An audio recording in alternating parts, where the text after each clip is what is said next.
מי אמר שבגיל הזהב נמנעים מחידושים? תראו מה קורה בדיור המוגן בביתן אהרון, שם עושים מהיום חיים, כשבמקום הפעילות הרגילה, חברים מתיישבים בג'יפ ההאמר שלהם, עם הגג הנפתח, ויוצאים לקרוא את השדות. הייתכן? מיד שיגרנו את מעיין פרילוק לנסיעת מבחן. שלום גדי. אז זהו, איבדנו אותך לתמיד? כי עושה לי רושם שאת נהנית? האמת שאני אשמח שתאבדו אותי, כי נורא נחמד כאן. מה? אני נמצאת, גדי... מה, תדלגי לנו בבת אחת מהגיל הראשון לשלישי? תשמע, עם כאלה פעילויות ולוקחים אותך כל היום, למה שאני לא אעשה את זה? תראה, אני נמצאת כאן על האמר, ראשון מסוגו בישראל. האמר, קבריולט, כמו שאתה רואה, לגיל הזהב. זה האמר שהוזמן על ידי בית בכפר, זה דיור מוגן, והרעיון שלו שיוכלו לנסוע בחברותה. כמו שאתה רואה, יושבים כאן שני חבר'ה נחמדים, מוטקה כאן נוהג, נכון מוטקה? נכון. מוטקה הוא נהג מצוין, שני חבר'ה כאן, ועוד שניים יכולים לשבת ככה, אתה יודע, מאחורה, ליהנות להם, והרכב הזה יכול לקחת חבר'ה בגיל הזהב לטיולים ברחבי האזור. אנחנו נמצאים כאן ליד ביתן אהרון, אפשר גם בשרון לטייל, ליהנות במרחבים הירוקים. הוא נחת כאן ממש היום, ולפני כמה דקות יצאנו איתו לסיבוב ראשון. בוא תראה. אתם עכשיו הולכים לנסיעה ראשונה? נכון. מתרגשים? מאוד. את עלית פעם לג'יפ לפני? לא דבר כזה. הוא מאוד מעניין, הוא ספורטיבי, הוא נחמד, הוא קל. בקפיצה קלה, כן. אוקיי, בסדר. מי הנהג? אני. והיא רוצה על ידי. לאן אתם רוצים לנסוע? טבריה על שפת הים. לא. אני רוצה לים. אני רוצה לעשות סיבוב. חבר'ה, תחליטו, יש רק מקום אחד, אי אפשר 5 מקומות ביחד. אז בואו תנסו להחליט. זה כיף לנסוע כמה חבר'ה ביחד?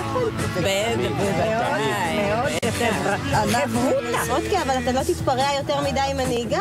לא, אני לא מתפרע אף פעם, אני נוהג בזהירות. לא בטוח. לא. את קיבלת רפות, אני בחיים שלי עוד לא קיבלתי.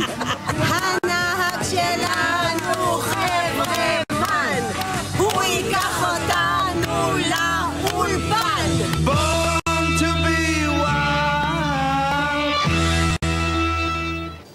גדול. זה שירות חינמי חדש, נכון? אבל זאת עכשיו תהיה האופנה בכל רחבי הדיור המוגן בארץ, אני מניח. זה שהוא שירות שנתנו להם כאן בנוסף, מקווים אולי להכניס את זה לעוד בתי אבות בארץ, או לדיור מוגן בארץ, סליחה. כן, אני תיקנתי, ראיתם? תיקנתי. הוא עולה 150,000 שקלים, ובוא נשאל כאן, היה לך נחמד הנסיעה, גברת סילבי? היה מאוד נחמד, הג'יפ הזה פנטסטי, וזה תעזור הרבה לאנשים בבית וכבר להגיע למקום. רק הנהג הוא עוד קצת חלש. שמעת מוטקה? שמעתי, שהיא תגיד מה שהיא רוצה, אני יודע את האמת. אוקיי, מוטקה מכחיש, הוא אומר שהוא נהג מצוין והוא לקח פה את כל הפרסות יופי.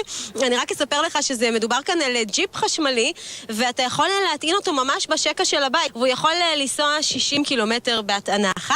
אני אספר לך, גדי, שהוא בעיקרון יכול להגיע למהירות של 80 קמ"ש, אבל פה בארץ נתנו לו רישוי רק עד 35 קמ"ש, שזה בערך המהירות שאני נוסעת ביום שאני מתפרעת. אז שלום, לך ולכל הצוות שם. אנחנו ניפרד ואני פה מטיילת, כלי כיף. תודה רבה. תודה, להתראות. נו, נהניתם מהנסיעה? אני מאוד. לגמרי. שמע, יש למה לצפות. איציק, מה אתה אומר? תשמע, זה יפה בתור פרפרה, אבל אתה יודע, בוא נכין את האווירה. בוא אנשים 50% לא להם פנסיה שתאפשר להם לחיות בכבוד. המקומות האלה הם מאוד מאוד יקרים. זה נכון. זו תעשייה מאוד מתפתחת ומאוד חשובה, מי שרוצה להשקיע אולי כדאי לו להשקיע בזקנים.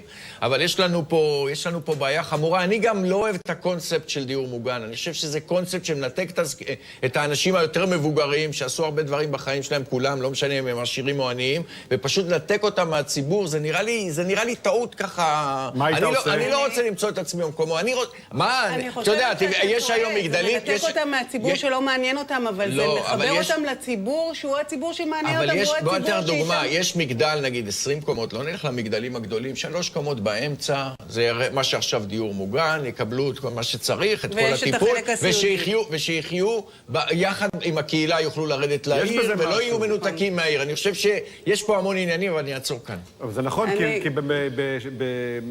ביישובים שהם חמולתיים, לקשישים יש הרבה יותר נוח שם, הם חיים בקרב המשפחות שלהם.